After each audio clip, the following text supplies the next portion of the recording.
અમરેલી જિલ્લાના સુખપુરના એક ખેડૂત પહેલાં મગફળી અને તલ ઉગાવીને વેચતા હતા. પછી તેમણે તે જ મગફળી અને તલમાંથી શુદ્ધ તેલ કાઢીને વેચવાનું શરૂ કર્યું અને તેમની વાર્ષિક આવક 5 લાખથી વધી અને 12 લાખ રૂપિયા સુધીની થઈ ગઈ. આ છે વેલ્યુ એડિશન અને ફૂડ પ્રોસેસિંગની કમાલ. પણ આ તો એક ખેડૂતની વાત છે. મોટા પાયે એગ્રી ઉત્પાદનો ધરાવતું ભારત ફૂડ પ્રોસેસિંગ એક્સપોર્ટમાં હજુ પણ પાછળ છે અને એક નવો સ્ટડી કહે છે કે ભારત પાસે લગભગ 10 લાખ કરોડ રૂપિયાના એડિશનલ ફૂડ પ્રોસેસિંગ એક્સપોર્ટની એક બહુ મોટી તક છે. અને આ આખી સ્ટોરીમાં સૌથી મોટો ફાયદો જો કોઈ રાજ્યને થઈ શકે તો તે ગુજરાત છે. આ national council of applied economic રિસર્ચનો જે સ્ટડી છે તેમાં દર્શાવાયેલી 10 લાખ કરોડની તક એટલે શું એ થોડું પહેલાં સમજી લઈએ. ભારત આજે મોટા ભાગે રો એટલે કે કાચું એગ્રીકલ્ચર ઉત્પાદનો વેચે છે, પરંતુ દુનિયામાં સૌથી વધુ નફો મળે છે ready to eat foods, frozen foods, package foods, dairy products, processed fruits અને ફૂડ ઇન્ગ્રેડિયન્ટ્સમાં. ઉદાહરણ તરીકે કેરી વેચશો તો તેની એક નક્કી કરેલી કિંમત મળશે, પણ મેંગો પલ્પ અથવા juice, frozen cubes, ready dessert, અરે હું તો કહું અથાણા મેંગોના, જો એ વેચશો તો તેની કિંમત તમને અનેક ગણી વધી જશે. એટલું જ નહીં, કેરી કરતાં વધુ સમય સુધી તેનો પલ્પ કે જ્યુસ એ રાખી પણ શકાશે. આને જ કહેવાય વેલ્યુ એડિશન.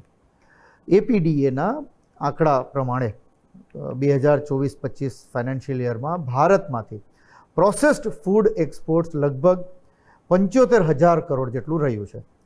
પણ તેમાં જેને કહેવાય ને કે ભારત હજુ પણ તેની ફૂલ કેપેસિટીનો ઉપયોગ નથી કરતું. એટલે અહીં એક હજુ પણ મોટી તક આપણા માટે ઊભેલી છે અને આ બાબતે ગુજરાત પાસે એવી તમામ તાકાત પહેલેથી જ છે જે ફૂડ પ્રોસેસિંગ એક્સપોર્ટ માટે જરૂરી છે. કોલ્ડ ચેન, લોજિસ્ટિક્સ, વિશ્વસ્તરીય એક્સપોર્ટ ઇન્ફ્રાસ્ટ્રક્ચર, આ બધું ગુજરાત પાસે છે. અમૂલ જેવું એક આખું ડેરીનું નેટવર્ક છે. બનાસકાંઠા અને સાબરકાંઠાનો એક આખો પોટાટોનો બેલ્ટ એટલે આલુ બટેકાનો બેલ્ટ છે. મહુવા, ભાવનગરનું વિશ્વ પ્રસિદ્ધ ડિહાઇડ્રેટેડ અનિયન ક્લસ્ટર છે. ઊંઝાનું સ્પાઇસ હબ છે. જૂનાગઢ અને રાજકોટમાં ગ્રાઉન્ડનટ પ્રોસેસિંગ અને ફૂડ ઇન્ગ્રેડિયન્ટ મેન્યુફેક્ચરિંગ ફેસિલિટી છે. એટલે જો ફૂડ પ્રોસેસિંગ એક્સપોર્ટ ઝડપથી વધે તો ગુજરાતની ઘણી ઇન્ડસ્ટ્રીઝને સીધો લાભ મળી શકે છે.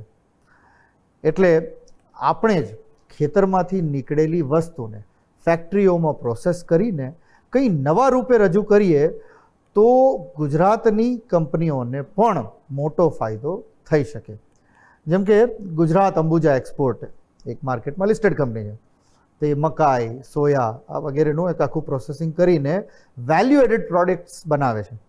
ભારત માત્ર દૂધ નહીં પરંતુ cheese, butter, milk powder, way products આ બધું એક્સપોર્ટ કરશે તો સૌથી મોટો લાભ એ ડેરીની જે પણ મોટી કંપનીઓ હશે અથવા અમૂલ જેવી ડેરીને મળી શકે.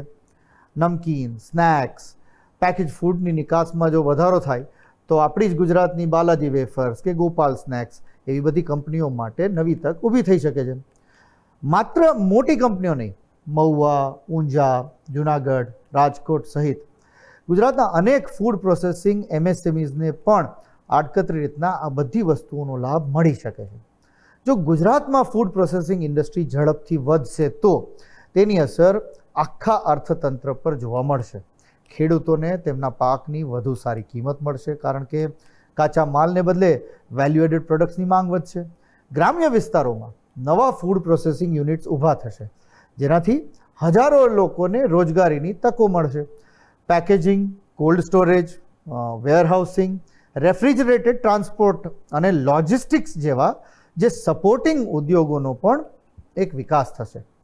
મુન્દ્રા અને કંડલા જેવા બંદરોમાંથી ફૂડ એક્સપોર્ટ વધે જેના કારણે એક્સપોર્ટ ઇકોસિસ્ટમ પણ વધુ મજબૂત બનશે. પણ માત્ર ફૂડ પ્રોસેસિંગ માટેની ઇકોસિસ્ટમ હોવી એ પૂરતું નથી. ઇન્ટરનેશનલ માર્કેટમાં માલ વેચવો હોય તો પ્રોડક્ટની ક્વોલિટી અને સ્ટાન્ડર્ડ એવા હોવા જોઈએ કે ભાઈ ત્યાંની માર્કેટમાં પણ એ બહુ ઇઝીલી વહેંચાય.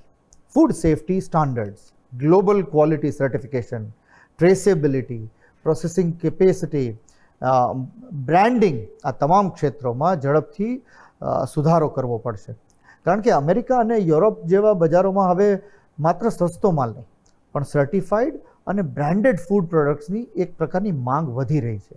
આ જ કારણ છે કે NCAER વધુ વેલ્યુ એડિશન અને પ્રોસેસિંગ ક્ષમતા વધારવા પર ધીમે ધીમે ભાર મૂકવાનું એક નિવેદન કરી રહી છે. આજ સુધી આપણે દુનિયાનો કાચો માલ વેચતા હતા, હવે સમય છે બ્રાન્ડેડ ભારત વેચવાનો. કારણ કે આવનારા વર્ષોમાં સૌથી મોટો નફો એ માત્ર ખેતી ઉત્પાદનમાં નહીં પરંતુ ફાર્મિંગને ફૂડ બ્રાન્ડમાં ફેરવવામાં છે. અને જો આ પરિવર્તન સફળ થશે તો તેની સૌથી મોટી કહાની કદાચ ગુજરાતમાંથી લખાઈ શકે છે. આપણે વાત કરી, ગુજરાત પાસે બધું છે કે જે ફાર્મ ટુ ફૂડ બ્રાન્ડ સુધીની આખી ઇકોસિસ્ટમને મજબૂત બનાવી શકે.